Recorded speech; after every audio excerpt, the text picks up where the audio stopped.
होगी मेघा कौशिक। मेघा, मंच पर मैं आपको बुलाना चाहूंगा, प्लीज आइए। हमारे जो पैनलिस्ट हैं वो बेहद खास हैं। मंच पर बुलाना चाहूंगा डॉक्टर समीर भाटी जी, डायरेक्टर हैं star imagine and path lab private limited.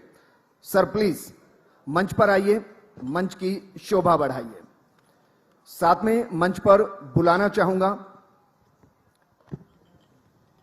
Doctor MM Mangal ji को, principal and dean Pacific medical college and अस्पताल। उन्होंने अपने जिस तरीके से जीवन काल में सेवाएं दी हैं वो वाकई में अनुकरणीय है और इसलिए उनके योगदान के साथ उनके अनुभव को भारत 24 और फर्स्ट इंडिया चाहता है कि आपके बीच में आए ताकि आपको ये पता चले कि सुपर स्वास्थ्य से किस तरीके से सुपर इंडिया बनेगा। तीसरे पैनलिस्ट हमारे doctor Ajay Hardia, director and cancer specialist Devi Ahilya cancer अस्पताल। सर आपको मंच पर बुलाना चाहेंगे, प्लीज मंच पर आइए, अपने अनुभव को साझा कीजिए और एक सार्थक पहल का हिस्सा बनिए, क्योंकि सुपर स्वास्थ्य ये इसलिए भी जरूरी क्योंकि कोरोना के काल में हम सभी ने देखा है कि स्वस्थ होना जिंदगी का सबसे बड़ा धन है। हमारे चौथे पैनलिस्ट हैं doctor Arvinder Singh, CEO and CMD Arth group. Sir आपको भी मंच पर बुलाना चाहेंगे, प्लीज मंच पर आइए और तालियों के साथ उनका स्वागत कीजिए। यह पैनल बेहद जरूरी है क्योंकि इसके जरिए न सिर्फ आपको मेडिकल फील्ड के अलग अलग डायमेंशंस मिलेंगे बल्कि इसके साथ साथ आपको यह भी पता चलेगा कि मेडिकल फील्ड में क्या चल रहा है, किस तरीके से सुपर स्वास्थ्य से सुपर इंडिया बनेगा और ये भारत 24 और फर्स्ट इंडिया की पहल। पैनल को मॉडरेट करेंगे हमारे सुपरस्टार स्पेशल होस्ट गोविंदा जी भी थोड़ी देर में वो भी जुड़ेंगे। लेकिन इस प्रोग्राम का एक मकसद था, इस प्रोग्राम का मकसद था कि आपको यह समझाया जाए कि किस तरीके से बेहतर टेक्नोलॉजी से भारत बढ़ रहा है, क्योंकि जो 8 से 9 इंच की स्क्रीन हमारे हाथ में होती है दरअसल उसी से हम सब चल रहे हैं। सोशल मीडिया के जरिए बहुत से ऐसे स्टार्टअप्स हैं जो मोबाइल के जरिए चल रहे हैं, मोबाइल के जरिए शुरू हुए और फिर हजारों करोड़ की वो प्रॉपर्टी बनी है। Megha, over to you. बिल्कुल विजेंद्र, और थैंक यू सो मच, क्योंकि अभी हमारे जो सुपर होस्ट हैं और वो अभी आना बाकी हैं, तो थोड़ा सा इंतज़ार उनका हम कर रहे हैं और उसके बाद ये पैनल हम स्टार्ट करेंगे, डिस्कशन स्टार्ट करेंगे। लेकिन देखिए, जैसे स्वास्थ्य की बात होने वाली है तो मुझे लगता है कि आप सभी लोगों को यहाँ पर होना चाहिए, क्योंकि ये एक ऐसा टॉपिक है जिस पर हम सभी बात भी करना चाहते हैं, चर्चा भी करना चाहते हैं। वो इसलिए भी क्योंकि हमने कोरोना काल देखा है। कोरोना काल वो काल जब हमने कई अपनों को खोया, अपने आसपास के लोगों को खोया, और तब शायद हम चेते। उससे पहले वो वक्त था जब हमें लगता था कि ठीक है, जो हमारा लाइफस्टाइल है बहुत बेस्ट है, हम कभी भी सो रहे हैं, जाग रहे हैं, कुछ भी खा रहे हैं, that's okay, that doesn't matter. लेकिन ऐसा नहीं होता है। उस कोरोना काल ने हमको चेताया कि नहीं, ये सही नहीं है। और हमारे जो हमारे सुपर गेस्ट, हमारे super host Govinda ji, please sir मंच पर आइए और इस पैनल की शोभा भी बढ़ाइए और अपने लहजे में वो सवाल भी कीजिए जो आम आदमी के दिल से निकलते हुए आपकी जुबान के जरिए भारत 24 की स्क्रीन के साथ पूरा देश सुनेगा। मेगा, चलिए, तो अब पैनल के लिए शुरुआत करेंगे। सर हमारे बीच में हैं और सभी हमारे पैनलिस्ट, स्टार पैनलिस्ट भी यहाँ पर मौजूद हैं। सुपर स्वास्थ्य से बनेगा सुपर इंडिया, ये हमारा आज का इस पैनल का टॉपिक है। और जैसे कि आपको इस टॉपिक से पता चल रहा होगा कि सुपर स्वास्थ्य से सुपर इंडिया बनाना, इसके लिए बहुत सारी चीजें हैं कि किस तरह से लैब्स काम कर रही हैं, किस तरह से। Sir please.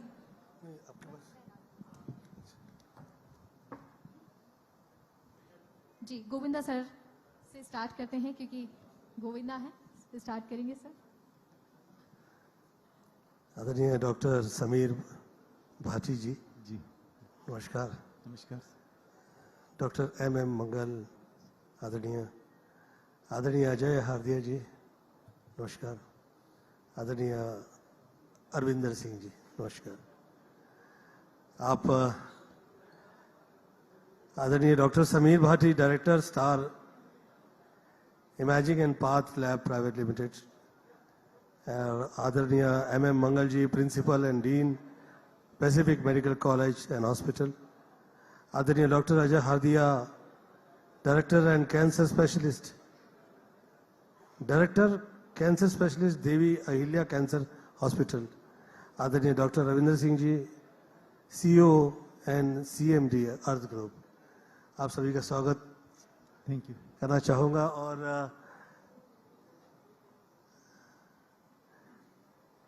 ये जो देश प्रदेश में किस तरह स्वास्थ्य समस्याएं जो बढ़ रही है, उस प्रॉब्लम से, खासतौर पे जो पैंडेमिक का ये जो माहौल से हम लोग निकले, इससे और हम कैसे निकले, इस पे कृपया आप आपकी क्षमा चाहता हूं। Hello, excuse me please, hello,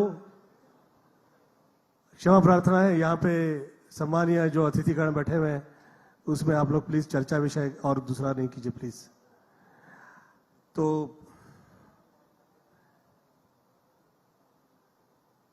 स्वास्थ्य समस्याओं से जो है जुड़े हुए जो कष्ट हैं, उसे कैसे निकाल पाए, उस पे आप लोग कृपया एक एक कह के आप लोग जी अपने विचार जो है प्रकट करें। बिल्कुल बिल्कुल। देखिए, अगर हम अभी वर्तमान समय की बात करें, कोविड से पहले का एक दौर था, कोविड के दौरान, और अभी कोविड जिस तरह से गया उसके बाद हम देखें, कोविड के समय थोड़ा सा हमें लोग थोड़े कॉन्शियस हुए अपनी हेल्थ को लेकर।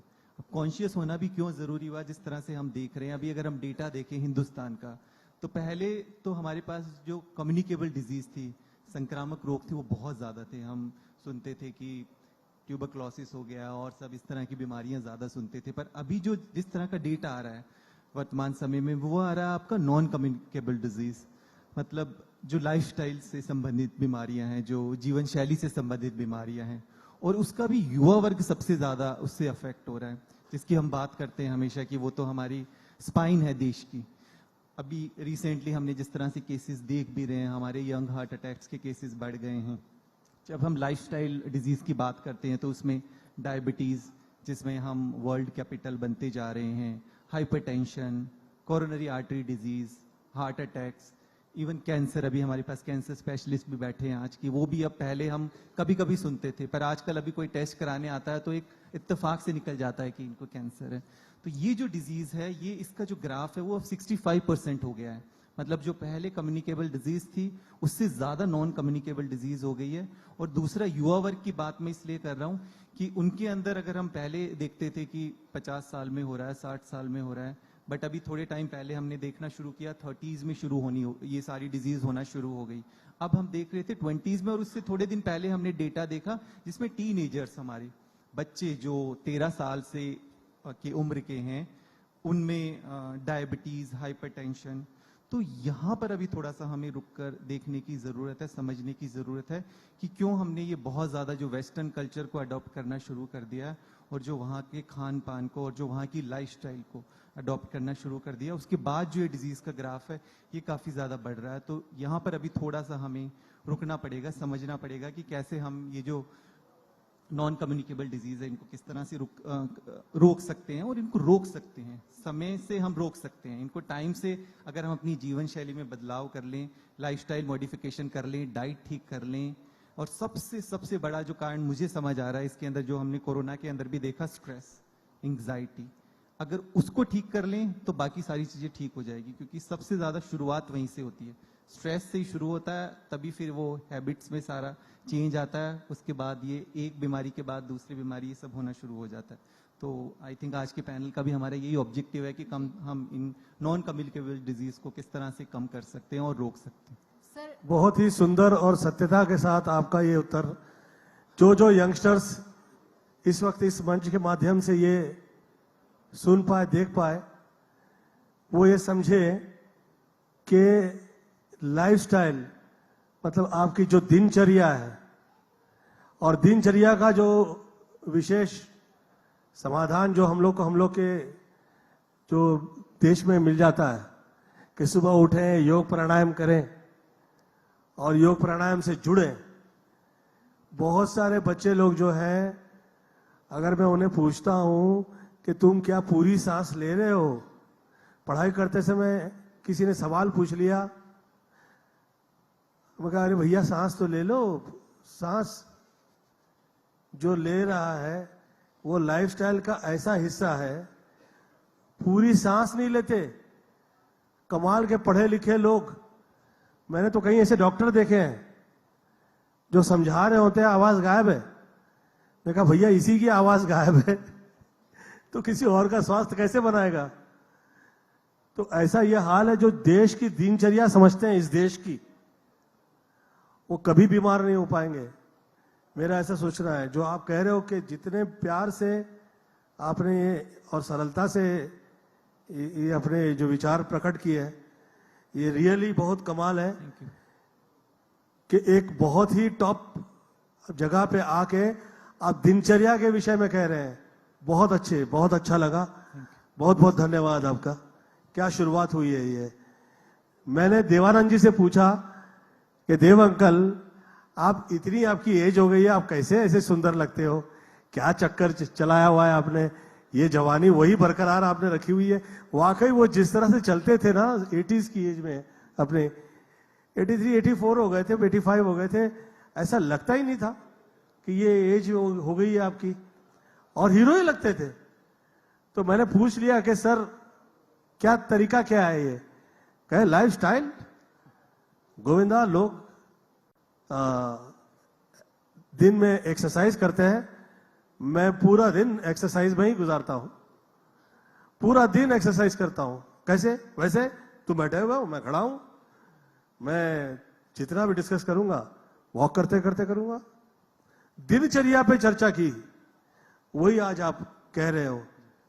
देवानंद जी जो कह गए, जो टॉप के स्टार हीरो, आप किसी हीरो से कम नहीं है सर, लेकिन ये लाइफस्टाइल की जो बात हो रही है, वो लाइफस्टाइल रिलेटेड इशू अब ग्रामीण क्षेत्रों में भी होने लगे हैं, युवाओं को दिखने लगे हैं। तो उसके लिए रोकथाम इसकी कैसे कर सकते हैं, और स्टार अमेजिंग पैथ लैब इस दिशा में किस तरह के फ्यूचर प्लान्स लेके चल रही बिल्कुल है? बिल्कुल। देखिए, जब प्रिवेंटिव की बात करते हैं हम, कि अगर हम देश का वैसे देखें भी, जो हमारा खर्चा भी होता है हेल्थ केयर पे, तो 95% हमारा बीमारियों पे खर्चा होता है, या बीमारी के जो कॉम्प्लिकेशन है उस पे खर्चा होता है। सिर्फ 5% हम प्रिवेंशन के ऊपर या अपने स्वास्थ्य के ऊपर, जैसा अभी गोविंदा सर भी बता रहे थे कि लाइफस्टाइल मॉडिफिकेशन पे, शहर वाले भी, गांव में भी अब जो है वो शहर का कल्चर आ गया है, तो इसलिए गांव में भी वो शहर वाली बीमारियां आ गई है सब कुछ, क्योंकि वहां पे भी वही सब जो है युवा वर्ग उसको फॉलो करता है, जैसा बता रही और गोविंदा। वेस्ट जो है पूरे जो जितना पश्चिम है वो योग और प्राणायाम में लगा हुआ है वो सब योग और प्राणायाम कर रहे हैं,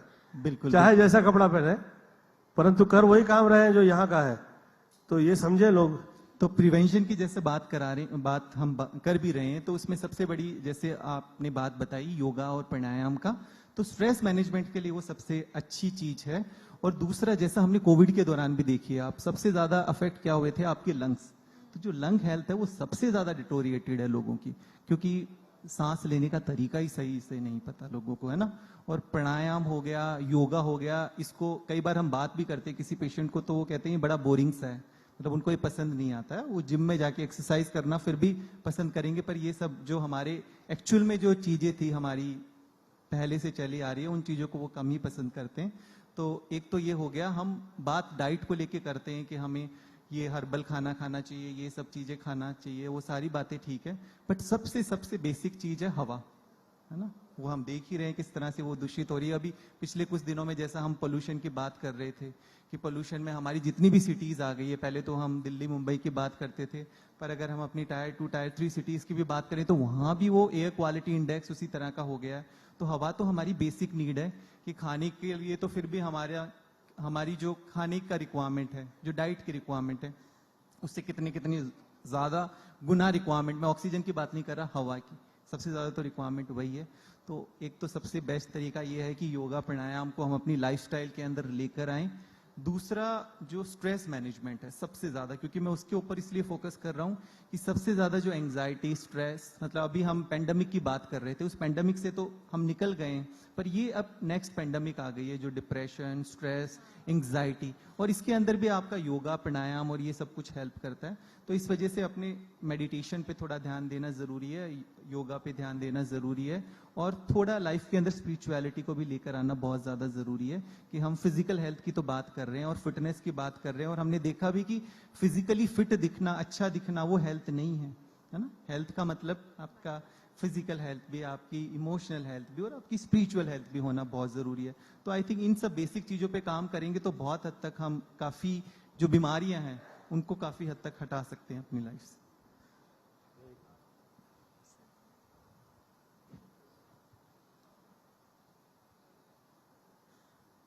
सर नेक्स्ट डॉक्टर MM मंगल साहब से।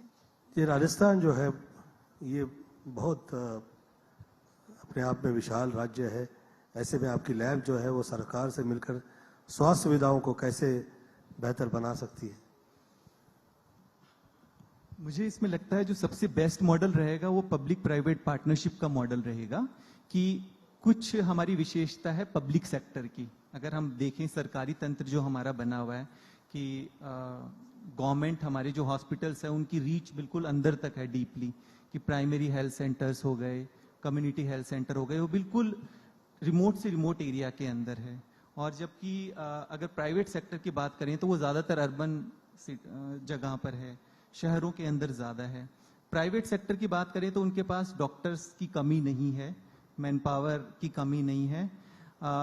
गवर्नमेंट के पास बात करें तो उनके पास इंफ्रास्ट्रक्चर है, बिल्डिंग्स बनी हुई है, बट उनके पास कहीं ना कहीं डॉक्टर्स की कमी है, मैन पावर की कमी है।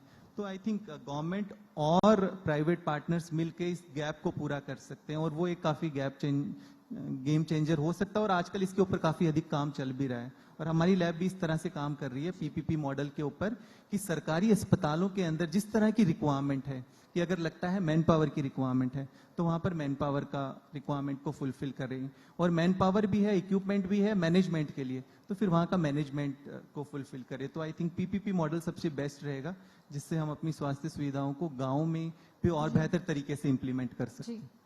सर डॉक्टर MM मंगल साहब, सर आपसे जानना चाहेंगे, क्योंकि दक्षिणी राजस्थान एक आदिवासी क्षेत्र है और उदयपुर के आसपास के क्षेत्रों में मूलभूत स्वास्थ्य सेवाओं की बहुत कमी थी पहले से, तो इसके सुधार में PMCH का क्या योगदान है?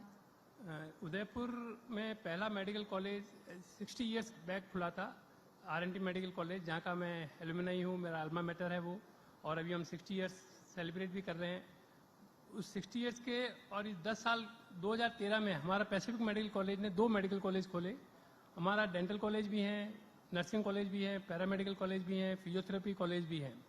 तो हम जो दक्षिणी राजस्थान का जो आदिवासी एरिया है, ये हमारा गरीब तबका है, आदिवासी एरिया है, इनके लिए हम जगह जगह कैंप लगाते हैं।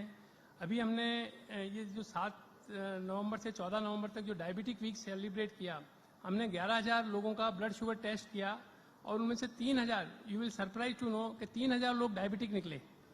अभी उसी तरह से हम गांव-गांव जाके हीमोग्लोबिन टेस्ट करते हैं, उनको बायोडिग्रेडेबल सैनिटरी नैपकिन के बारे में बताते हैं, और हम आदिवासी क्षेत्र में रेगुलर कैंप लगाते हैं। पेशेंट्स को लाना, उनका खाना, उनका ट्रीटमेंट हम सब फ्री करते हैं। इस तरह से हम आदिवासी क्षेत्र में काम कर रहे हैं। और मैं तो सरकार से ये निवेदन करूंगा कि हमको इस आदिवासी क्षेत्र में जो गवर्नमेंट की, जैसे अभी समीर भाई ने बताया कि गवर्नमेंट के पास में डॉक्टर्स नहीं है या कोई चीज़ की कमी है, अगर वो हमें 2, 3, 4 CSC, PSC अगर गोद दे दें तो हम उनको वर्ल्ड क्लास लेवल पे अपलिफ्ट कर सकते हैं, उनको बढ़िया से बढ़िया बना सकते हैं। तो ये स्वास्थ्य सेवाओं में जो मेडिकल एजुकेशन के क्षेत्र में जो प्रगति और सुधार है, उसकी क्या आप संभावना देखते हैं? मेडिकल एजुकेशन में जहाँ तक बात है, अभी जैसे मेरे से पहले सब बात कर रहे थे, यूक्रेन की बात कर रहे थे, कोरोना काल की बात कर रहे थे, और इंश्योरेंस पॉलिसी की बात कर रहे थे। हमारे राजस्थान में जो अभी हाल फिलहाल में चिरंजीवी योजना है, भामाशाह योजना है, उसमें हमारे यहाँ बिल्कुल फ्री है। आप 850 रुपये में अपना इंश्योरेंस करा दीजिए पूरी फैमिली का। 10 लाख तक का आपको कुछ भी खर्च नहीं करना, 10 लाख तक का आपका कंप्लीट ट्रीटमेंट हो जाएगा, फैमिली में 18 साल से नीचे जितने भी बच्चे हैं उनका।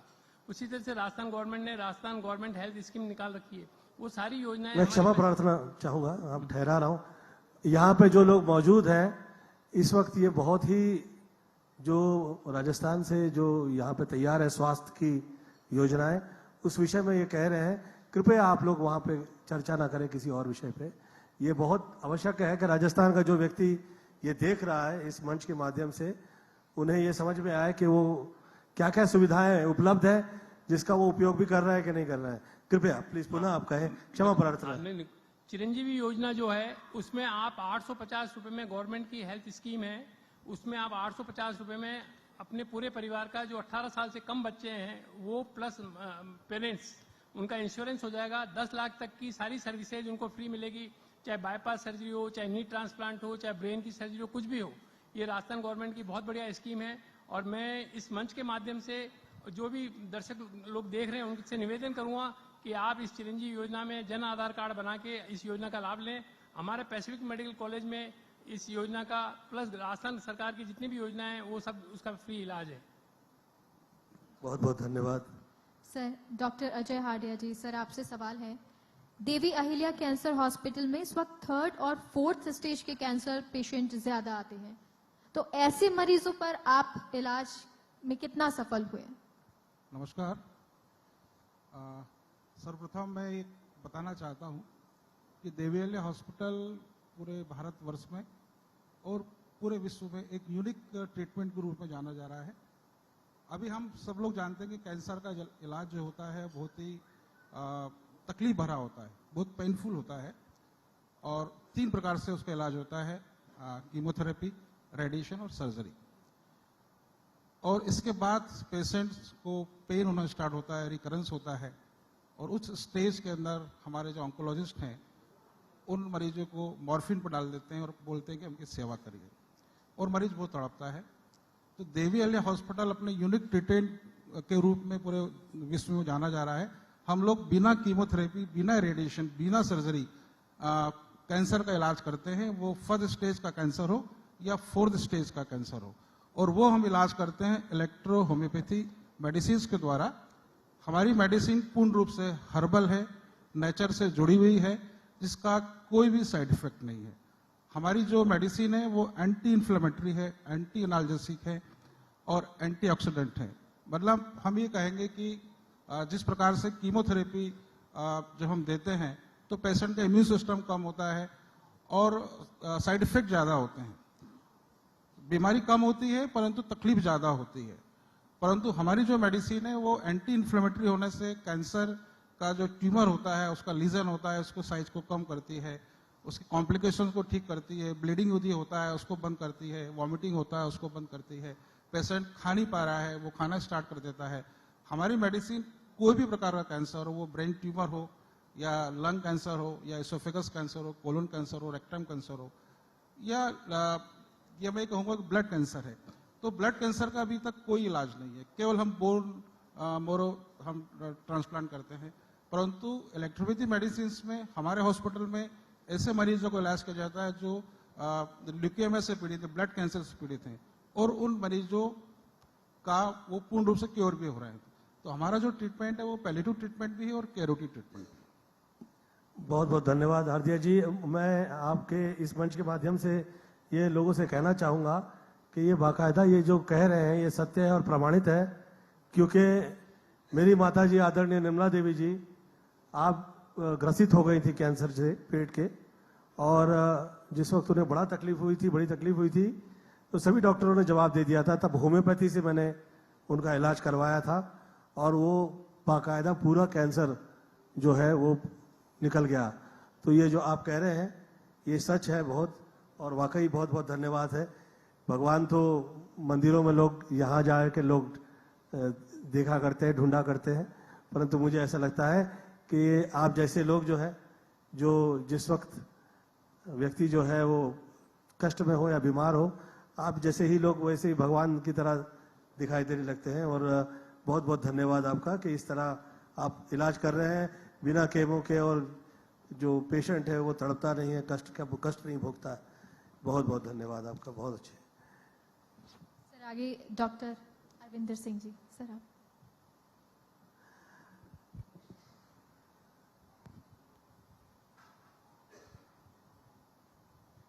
ये सुपर हेल्थ की पीपीएम करने के लिए अर्थ ग्रुप कैसे मदद करता है, कृपया इस पे आप थोड़ा सा। हाँ, मैं बिल्कुल कहना इस पर चाहेंगे, चर्चा हाँ? करूंगा, पर सबसे पहले मैं गोविंदा जी के बारे में चर्चा कर लूं कि आपका भी स्वास्थ्य में बड़ा योगदान है। जी और जब कोरोना काल भी था तो लंग्स की एक्सरसाइजेस पर बहुत जोर था, और अगर हम समझें तो laughter is the best medicine. सच है। तो गोविंदा जी की मूवीज काफी देखी हैं मैंने, और काफी हंसी आती है, और काफी फेफड़ा स्वस्थ रहता है उससे, क्योंकि मैं झूठ नहीं बोलता, और कुली नंबर 1 बहुत बढ़िया आपका योगदान रहा, उसके लिए साधुवाद है धन्यवाद। आपको। अर्थ ग्रुप की जहां तक बात है तो एक वो शायरी थी कि उम्र भर यही भूल करता रहा कि धूल चेहरे पे थी और आईना साफ करता रहा। तो कई बार ऐसा हो जाता है कि बीमारी कुछ और है और इलाज कोई और चल रहा है, तो अर्थ डायग्नोस्टिक्स यहाँ पर पिछले 2 दशकों से सेवाएं दे रहा है, और डायग्नोस्टिक की फील्ड में उसने पूरा काम किया है। क्योंकि डायग्नोस्टिक एक जमीन से जुड़ी हुई प्रक्रिया है और सारा इलाज उस पर डिपेंडेंट होता है, तो उसका क्वालिटी एश्योरेंस बहुत जरूरी है। तो अर्थ यहाँ की ऐसी एकमात्र लैब बनी जिसने NABH और NABL क्वालिटी लेबोरेटरी में पहली बार लेकर आए। ज्यादातर या तो NABH होता है या NABL होता है, तो दोनों quality certification along with quality accreditation India, ये हमने उदयपुर को दिया, जिससे कि क्वालिटी सेवाएं यहाँ पर मिल सके। क्योंकि यहाँ से बहुत सारे मरीज इलाज के लिए पहले भी और अभी भी कुछ लोग अहमदाबाद जाते हैं, मुंबई जाते हैं, तो वहाँ पर उनका टेस्टिंग में बहुत समय खराब हो जाता था। तो वो जब यहाँ से जांच की रिपोर्ट लेकर जाते हैं तो उनको वापस एक दिन जो टेस्टिंग कराने का जो समय है वो नहीं खराब होता, और उन रिपोर्ट को एज इट इज एक्सेप्ट कर लिया जाता है। और prevention is better than cure. तो अर्थ ग्रुप ना सिर्फ डायग्नोस्टिक्स चलाता है, अभी उसने अर्थ वेलनेस सेंटर की भी स्थापना करी है, जिसके अंदर जिम्नेशियम भी है, जिसके अंदर योगा भी है, जिसके अंदर डांस क्लासेस भी हैं। तो प्रिवेंशन पहले हो जाए, बीमार पड़े तो डायग्नोसिस भी हो जाए। और एक जो बात जो मैं खास बताना चाहता था कि अर्थ ग्रुप ने नो कॉस्ट जिम, मतलब जिम का कोई चार्ज नहीं लेते हम, और वर्ल्ड क्लास प्रीमियम जिम बनाया है। एक आदमी वहां पर जो भी फीस देता है उस पर जो भी उसके पॉइंट्स बनते हैं उस पर वो मुफ्त अपनी जांच भी करा सकता है और मुफ्त एस्थेटिक ट्रीटमेंट्स भी करा सकता है। हमारा क्लिनिकल कॉस्मेटोलॉजी और एस्थेटिक सेंटर भी है। और ज्ञान अपने पास रखना अच्छा नहीं, बांटना जरूरी है। तो हम इंटरनेशनल और नेशनल कॉस्मेटोलॉजी की ट्रेनिंग्स भी प्रोवाइड कराते हैं, और इस दिशा में अर्थ अपना काम करता है। बहुत अच्छे, धन्यवाद।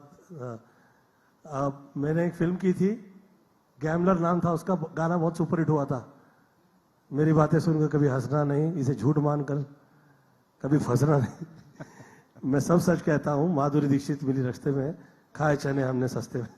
तो ये गाना बहुत बड़ा हिट हुआ था। उस फिल्म का जो सब्जेक्ट था, विषय था, कहानी थी, वो यही थी कि जो डॉक्टर मुझे चेक कर रहा होता है वो मुझे कह देता है कि तुम्हें कैंसर है, और मैं ये समझ के कि मुझे कैंसर हो गया है, मैं पता नहीं कैसे कैसे पंगे ले लेता हूँ, और फिर पता लगता है कि कैंसर है ही नहीं और कामयाब हो जाता हूँ एज अ हीरो। तो डायग्नोस जिस वक्त कर रहे होते हैं वो लोग जो कह देते हैं, इसीलिए आप देखिए फॉरेन में अगर जाते हैं तो लोग सेकंड थर्ड पूछना होता है वो लोगों का कि भैया आखिर आदमी आदमी है और मशीन मशीन है। तो जिस वक्त जो लोग पता कर रहे होते हैं, लगा रहे होते हैं, बहुत महत्वपूर्ण है कि अच्छे लोगों के आप माध्यम से डायग्नोस करें और पुनः पुनः उसे चेक करते रहें, ताकि कभी ऐसा नहीं हो कि मिसकम्युनिकेशन हो जाए और आप बेवजह बिना बात की तकलीफ भोगें। मुझे भी किसी ने ऐसे ही कह दिया था कि तुम्हें ये फलाना है, ये है, वो है। मैं उसी पल मैंने 52 दंड मार के भेज दिया उन्हें, और मैंने कहा क्या कह रहे हैं आप, कितने दिन के बाद तकलीफ ठीक दूर होगी? बोले ये दूर नहीं होगी, आपकी बढ़ जाएगी। मैं बोला कितनी बढ़ जाएगी? बोले बहुत भयंकर हो जाएगा गोविंदा जी। मैंने कहा कितने टाइम में? कहे 4 महीने में। मैं कहा 9 महीने बाद में फिर से 108 दंड मार के भेजता हूँ। अभी थोड़े दिन पहले दंड मार के भेजा है मैंने। तो मेरा ऐसा सोचना है, इच्छा शक्ति जो है वो बहुत कमाल करती है। और जो जगह है, जो लोग हैं, वो जो सच में वाकई जो डॉक्टर है, वो लोग जो है वो साक्षात हैं। मेरा ऐसा सोचना है, या तो वो ईश्वर है या तो समक्ष जो है ये साक्षात हो जाते हैं। परंतु आप पुनः पुनः विचार किया करिए, आप लोगों से चेक करवा के, जैसे कि वो जो आप जो कह रहे हो कि करेक्ट पहले पता तो लगे कि भैया है भी कि नहीं, कि है कहीं और कहीं धूल कहीं है और सांप कहीं आईना में लगे हुए हैं आप। तो ये बहुत महत्वपूर्ण है। मेरे पिताजी को मैं ले गया हॉस्पिटल में, सॉरी मैं पर्सनल चीजें इसलिए बीच में डिस्कस कर रहा हूं कि थोड़ा सा ये जरूरी है कि लोग इसके जो यंगस्टर्स हैं, हाँ, तो किसी डॉक्टर ने कह दिया कि भैया इनका तो ब्रेन में प्रॉब्लम है, तो कहा इनका ब्रेन ऑपरेशन होगा। तो मैं कहा इनकी एज तो 81 हो गई है, अभी ब्रेन खोलेंगे इस एज में तो बहुत टफ हो जाएगा इनके लिए। पता नहीं कैसे हुआ, मैं थोड़ा सा आयुर्वेद पढ़ा हुआ हूँ और मेरी आयुर्वेदिक दवाइयाँ भी बनाता हूँ मैं। तो छोटी एज में मैं पतंजलि, आयुर्वेद का चिकित्सा, ये सभी मैंने पढ़े और मुझ पे बहुत साधु संतों का, पीर फकीरों की मुझ पे कृपा रही। तो असाध्य जो दवाइयाँ होती है, मेडिसिन होती हैं, वो मुझे थोड़ी सी पता लग गई छोटी एज में। बहुत सी किताबें जो है देश से लुप्त हो गई हैं। अच्छी बनारस यूनिवर्सिटी में भी जाएंगे आप तो किताबें वहां से लुप्त हो गई हैं, मतलब गायब कर दी गई हैं या गायब हो गई हैं, वो पता नहीं चलता कहाँ गई है। तो ऐसे में तो आप ऐसे ही जो है जहां जाइए जहां करेक्ट पता लगे कि क्या है क्या हो रहा है। तो बहुत बहुत धन्यवाद आप लोगों का, आज आप लोगों के और इस मंच के, चैनल के मंच के माध्यम से लोग ये समझ पाए कि ये सरकार की ऐसी योजनाएं हैं। और साथ साथ में जो है दिनचर्या के विषय में एक टॉप डॉक्टर कह रहे हैं, ये बहुत कमाल की बात है। जो माँ बाप कहा करते हैं, हमें लगता है ये तो मम्मी डैडी है तो कह रहे हैं तो इट्स फाइन। देखिए इतने टॉप पे आकर ये वही दिनचर्या का ही चर्चा कर रहे हैं। सर अभी चर्चा तो बाकी है, और आपने जितना बताया आयुर्वेद के बारे में बताया कि आप उसके बारे में जानते हैं, ये भी जानकर बहुत अच्छा लगा। डॉक्टर अरविंदर जी से भी चर्चा बाकी है सर। आयुर्वेद पे मैंने रिसर्च किया हुआ है बाकायदा, और आयुर्वेदिक बहुत सी दवाइयाँ, मेडिसिन मैं तैयार कर चुका हूँ। मैं इसलिए एक्सपेरिमेंट नहीं करता कि कहीं ऐसा नहीं हो कि कहीं गोविंदा ने टपका दिया। सॉरी फॉर माय लैंग्वेज, क्षमा प्रार्थना। जी डॉक्टर अरविंदर जी, आपसे सवाल है, आजकल कॉस्मेटोलॉजी का बहुत चलन है, तो ऐसे में आप फिटनेस की बात तो करते हैं लेकिन लोग सुंदर भी दिखना चाहते हैं, तो ऐसे में अर्थ किस तरह से असिस्ट करता है? जी, जैसा मैंने बताया कि जो अर्थ ग्रुप है वो क्वालिटी ओरिएंटेड है, तो क्वालिटी फर्स्ट, क्योंकि पेशेंट्स हैं तो अभी जो विश्वास आता था लोगों का, मैं देखता था कि यहाँ के लोग मुंबई चले जाते, मुंबई में बात होती थी तो मैं पूछता था कि भाई आप कहाँ कराते हो एस्थेटिक ट्रीटमेंट, कहते हम दुबई जाते हैं। तो अभी दुबई जाना हुआ तो दुबई में American association of aesthetic medicine पर मैं ट्रेनर था, तो वहाँ पर लोगों से बात हुई, मैंने कहा भाई दुबई में तो बहुत पैसा वैसा आता होगा, सब लोग तो यहाँ पर आते हैं, कहते नहीं साहब हम यहाँ नहीं कराते, हम जो है टर्की जाते हैं। तो जो आदमी जहां पर है वहां पर विश्वास कर सके, ये बहुत इंपॉर्टेंट है। श्रीदेवी जी का ऑपरेशन जो है वो अमेरिका में हुआ था, ये सोचने के बाद कि अमेरिका में होगा तो सही करेक्ट होगा। ऑपरेशन कहीं और साइड का था और उनकी तरफ से कहीं और साइड का हो गया, और ये जग जाहिर हुआ है। मतलब इस पे चर्चा कर सकते हैं आप, ऐसा नहीं है कि नहीं हुई इस पे। तो जो है यही तो चक्कर है कि जो उपलब्ध है वो ऐसा लगता है कि नो प्रॉब्लम, ये तो है ही है, और जो नहीं मिलता है, जिसके हम लोग किस्से सुनते हैं, उसकी जहाँ तक जब तक आप पहुँचते नहीं है वहाँ पे तब तक पता नहीं चलता है कि क्या हुआ है। तो रियली आप लोग तो जो है वो वाकई कमाल है। तो आप कृपया आप जो कह रहे थे कहिए। जी हाँ, तो भाई जैसा आपने फरमाया कि घर का जोगी जोगड़ा और अन्य गाँव का घर का जोगी जोगड़ा बाहर का जोगी, पूरी दुनिया का ये हाल है। तो ऐसा इस भ्रांति से बाहर आए, तो इसके लिए हमने सबसे पहले अपने कॉस्मेटोलॉजी और क्लिनिकल एस्थेटिक सेंटर का क्वालिटी एक्रीडिटेशन कराया। तो ये भारत का पहला क्वालिटी एक्रीडिटेड सेंटर बना, जहाँ पर dermatologist, cosmetic dermatologist, plastic surgeons, cosmetic gynaecologist, ये सब एक प्लेटफॉर्म के अंदर काम करते हैं।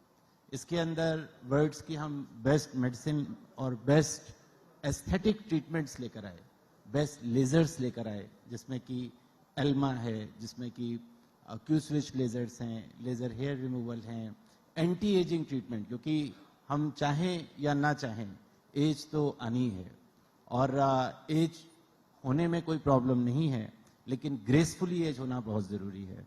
तो उस ग्रेसफुल एजिंग के लिए जो भी कोलेजन इंडक्शन थेरेपीज़ हैं, बोन रिफॉर्मेशंस हैं, फिलर्स हैं, बोटॉक्स हैं, थ्रेड्स हैं, ये सारी सुविधाएं हमने पहली बार राजस्थान में और साउथ राजस्थान जैसे एरिया के अंदर प्रोवाइड करी।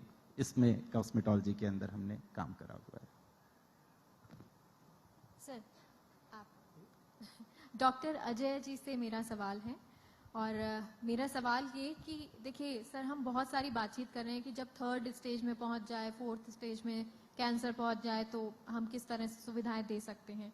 लेकिन सबसे बड़ी बात ये होती है जब कोई मरीज आता है सर, और जब उसके परिवार वालों को भी पता चले कि कैंसर है तो सब भयभीत हो जाते हैं। तो आपसे इस मंच से ये जानना चाहेंगे कि क्या किया जाए सबसे पहले। मैं कहना चाहूँगा कि जो कैंसर जो होता है एक सिम्टम्स के रूप में आता है, और जब डायग्नोस्टिक में हम जब जाते हैं तो हम बहुत लेट हो गए होते हैं। कैंसर 6 महीने या साल भर पहले हमारे शरीर में आ चुका होता है। एक सिम्टम्स के रूप में भूख नहीं लग रही है, उल्टियाँ हो रही हैं, चक्कर आ रहे हैं सर में, या कहीं से ब्लीडिंग हो रही है, ये सिम्टम्स रूप में आ रहा है। हम जब किसी हमारे जनरल प्रैक्टिस पर जाते हैं, डॉक्टर के पास में जाते हैं, वो हमें एंटीबायोटिक देते हैं। उस एंटीबायोटिक से हमें फायदा नहीं होता है, क्योंकि कैंसर के अंदर एंटीबायोटिक काम नहीं करती है। तो डॉक्टर बोलते हैं कि अब आप सिटी स्कैन करा लीजिए, एंडोस्कोपी करा लीजिए, MRI करा लीजिए। और जब हम ये जब जांचें कराते हैं तो पता लगता है कि हमें 3rd स्टेज कैंसर है, 4th स्टेज कैंसर है। और उस समय जब पता लगता है कि अब परिवार वाले सोचते हैं कि अब इनकी लाइफ तो बची ही नहीं है, मतलब हम बीमारी से पहले ही हार जाते हैं, और वहीं से हमारी निगेटिविटी स्टार्ट हो जाती है। तो यदि ऐसा नहीं कि कैंसर से जीता नहीं जा सकता है, कैंसर की जंग को जीती जा सकती है, उसके लिए हमें हौसला रखना होता है। और हमारी जितनी विल पावर होगी, हमारे हार्मोन्स पॉजिटिव होना स्टार्ट हो जाते हैं। और हम जनरली क्या होता है, कैंसर के अंदर कैंसर की जो डाइट होती है कैंसर सेल्स की, वो प्रोटीन होता है। और हमारे जो ऑन्कोलॉजिस्ट है जब कीमोथेरेपी देते हैं, ऑपरेशन करते हैं, तो अपनी प्रोटीन डाइट को डबल कर देते हैं। वो प्रोटीन कैंसर सेल्स का भोजन है, तो कैंसर कैसे ठीक होगा जब कैंसर के सेल्स फिर डेवलप होते रहेंगे। तो हम ये कहते हैं कि हमारे जो मरीज हैं उनको प्रोटीन डाइट पूर्ण रूप से बंद करना चाहिए, और प्रोटीन डाइट बंद करेंगे, कैंसर के सेल्स को उसका भोजन नहीं मिलेगा और कैंसर ठीक होना स्टार्ट होगा। बात वहीं पे आती है कि लाइफस्टाइल, हम अपनी लाइफस्टाइल चेंज करें। जनरली हम देखते हैं कि कैंसर होने का मुख्य कारण क्या है। एक तो पेस्टिसाइड्स, जो हमें भोजन के रूप में मिल रहा है, हमारी थाली में हम जो खाना खा रहे हैं वो पेस्टिसाइड के रूप में मिल रहा है, क्योंकि गेहूं हो, कोई भी अनाज हो, कोई भी वेजिटेबल्स हो, वो बिना पेस्टिसाइड्स के, बिना खाद के नहीं मिल रही है। और पेस्टिसाइड एक जहर है, और यही हमारे शरीर के अंदर पॉइजन आ रहा है और हजारों बीमारियों को वो जन्म दे रहा है। तो एक मुख्य कारण ये है। दूसरा ये कि हमारे जो युवा हैं वो टोबैको का बहुत ज़्यादा उपयोग करते हैं, स्मोकिंग करते हैं। स्मोकिंग करने से लंग कैंसर हो रहा है। टोबैको खाने से हम देखते हैं कि हमारे जो युवा हैं, जो 20 साल से 35 साल 40 साल के लोग टंग कैंसर और बकल कैंसर से पीड़ित हो रहे हैं। और हम देखते हैं कि जब कैंसर होता है तो वो मरीज होता है 6 महीने साल भर भी अपनी जीवन को निकाल नहीं पाता है। तो यही कारण है कि कैंसर बढ़ रहा है। तो एक तो यह है कि हमारे जो युवा साथी हैं वो इन सब चीज़ों को छोड़ें, तंबाकू ना खाएं, अल्कोहल का उपयोग ना करें या बहुत कम उपयोग करें। और यदि कैंसर हो जाए तो उससे लड़ने के लिए एक तो प्रोटीन डाइट छोड़ें, क्योंकि हम जो इलाज कर रहे हैं वो नेचुरल इलाज है। हम इलेक्ट्रोहोम्योपैथी सिस्टम ऑफ मेडिसिन से इलाज कर रहे हैं। अब इलेक्ट्रोहोम्योपैथी होम्योपैथी से बिल्कुल डिफरेंट है। मैं सर बताना चाहूँगा गोविंदा जी कि होम्योपैथी से बिल्कुल डिफरेंट है। इसमें 114 प्लांट्स का एक्सट्रैक्ट लिया जाता है हम इसको इलेक्ट्रो इसलिए बोलते हैं कि जो नेचर में जो एनर्जी होती है, जो हमारे जो प्लांट्स हैं जो सनरेज की उपस्थिति में अपना भोजन लेते हैं, वो प्लांट्स को हम उसको एक्सट्रैक्ट रूप में हम कोएवेशन मेथड से उसकी निकालते हैं और उसके अल्कलॉइड्स को निकाल देते हैं। तो जब प्लांट्स के अल्कलॉइड्स निकल जाते हैं तो वो उसके अंदर किसी प्रकार का साइड इफेक्ट नहीं होता है। तो हमारी मेडिसिन में किसी प्रकार का साइड इफेक्ट नहीं है। दूसरा है कि हमारी मेडिसिन एंटीऑक्सीडेंट है, एंटी इन्फ्लेमेटरी है, एंटी एनाल्जेसिक है, तो ये हर प्रकार को कैंसर को ठीक करने की क्षमता रखती है।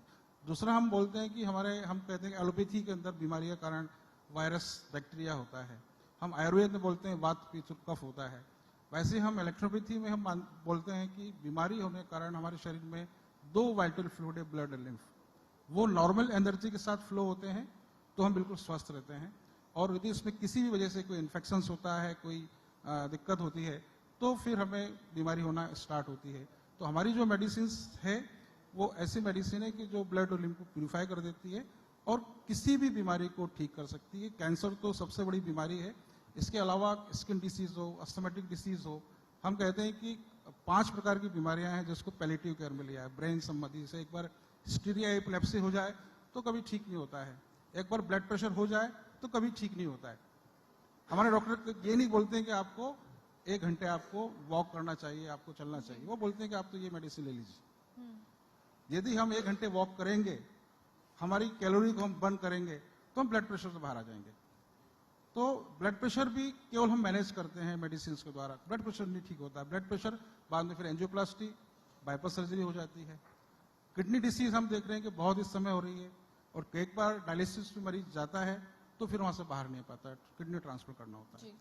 परंतु हमारी मेडिसिन ऐसी, हमने भी किडनी पे भी रिसर्च किया है और ऐसे पेशेंट हैं जो डायलिसिस पे चल रहे हैं, हम अपने हॉस्पिटल में उनको एडमिट करते हैं और हाइड्रोथेरेपी हम देते हैं। सर गोविंदा जी, हाइड्रोथेरेपी उसके अंदर हम पेशेंट को एक टब के अंदर 40 डिग्री टेम्परेचर पे हम उसको बिठाते हैं, नेक तक उसको पानी डाल के और मेडिसिन हम लगाते हैं, तो उसकी बॉडी सेल्फ डायलिसिस करना स्टार्ट कर देती है। और जो डायलिसिस मशीन जो काम करती है वही हमारा हाइड्रोथेरेपी यूनिट काम करती है और वहाँ से उसका जो किडनी हाइपरट्रोफी होती है, एट्रोफी होती है, तो सिकुड़ी होती है या फैली हुई होती है, तो दोबारा से काम करना स्टार्ट करती है। यूरिन का फ्लो बढ़ना स्टार्ट होता है। हम देखते हैं कि वो मरीज 6 महीने या साल भर के अंदर वो डायलिसिस से बाहर आके वो ठीक हो जाता है, तो किडनी वापस से रिग्रो हो जाती है। तो हम ये कह सकते हैं कि हमारे जितने भी ऑर्गन्स हैं हम उसको एक्टिवेट कर सकते हैं जी। और एक्टिवेट हमारे लाइफस्टाइल को हम चेंज करके हमारे भोजन को हम परिवर्तित कर दें तो हम बहुत सारी बीमारियों से बच सकते हैं और कैंसर जैसी बीमारी को भी हरा सकते हैं। और जैसा आपने कहा कि हमारा 4th स्टेज या 3rd स्टेज के मरीज आते हैं, वो मरीज ऐसे हैं जो टाटा से, एम्स से, वहाँ से डॉक्टर बोलते हैं कि अब इसका इलाज संभव नहीं है। और जब हमारे पास आते हैं तो ऐसे भी मरीज हैं जो मेटास्टेटिक कैंसर के मरीज कहते हैं कि कभी ठीक नहीं होते हैं, परंतु हमारे हॉस्पिटल में वो मरीज भी ठीक हो गए। तो इलेक्ट्रोपैथी सिस्टम ऑफ मेडिसिन ऐसी है, मैं कहूँगा कि ये फ्यूचर ऑफ मेडिसिन है। आने वाले 10 सालों में, 20 सालों के अंदर ये मेडिसिन बहुत ज्यादा काम करेगी, क्योंकि एंटीबायोटिक फेल होती जा रही है। हम देखते हैं कि वायरल डिसीज के अंदर एंटीबायोटिक काम ही नहीं कर रही है, इसलिए हम कोरोना जैसी बीमारी से पीड़ित हुए। परंतु इलेक्ट्रोपैथी मेडिसिन हमारी मेडिसिन है जो वायरल डिसीज पे भी वर्क करती है और हमने हमारे हॉस्पिटल में कोविड पेशेंट्स को भी हमने ठीक किया।